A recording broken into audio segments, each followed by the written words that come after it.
how you've looked at Indian markets, and overvalued has been the very, very short pointer of it. I think you said that earlier in this year. After that, things have been range bound. There's some things India has done.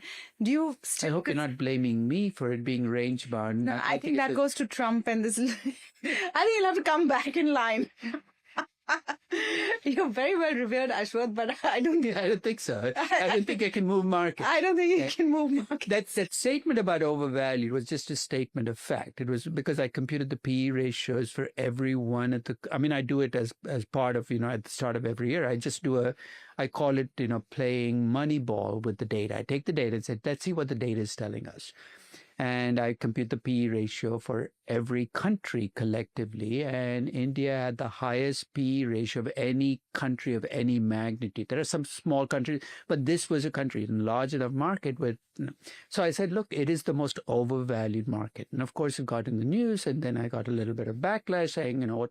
No, there's no backlash. I don't know. My question is that do you think we're still there? The Indian markets are still as overvalued? Or even more so? I think they are still overvalued because now you've added a layer of uncertainty you didn't have when I made that statement of a 50% tariff and working your way to what the end game is going to be. So I think they're overvalued, but there's, I think, a reason for that. I think part of the reason the Indian market is overvalued is FOMO. A lot of institutional investors need to be in the next big market, right? Whatever the price is. And their fear is if you're not in the Indian market, you're going to get left behind. So like AI, you need to be in NVIDIA if you're a portfolio manager, or your clients are going to ask, why aren't you in NVIDIA? So a lot of US institutional investors, their clients are saying, hey, what's your India position? They've had a China position because they played that game already.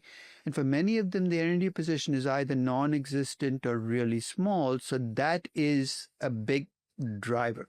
The other is Indians themselves have enough wealth to invest, and really you push them into investing mostly in the Indian market because it's tough to invest outside India. Not impossible. When I was growing up in India, you could not invest outside India. Now you can, but with guardrails and restrictions on what you can do. So the country is getting wealthier. The wealth has no place to go but into Indian stocks. It's almost given that Indian equities are going to get pushed up too much relative to other equities, because that wealth is driving it up. So a combination of FOMO on the part of foreign institutional investors and domestic investors having more money to invest has pushed this market up, not just over the last year, but if you take it over the last 15 or 20 years and you look at the upward motion, it is the driving up with those two forces pushing it up.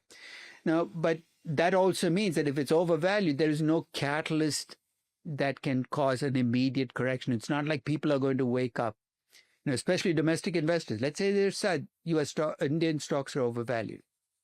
What exactly is the choice? What are you going to do? You're going to buy Indian real estate, which is even more overvalued in many.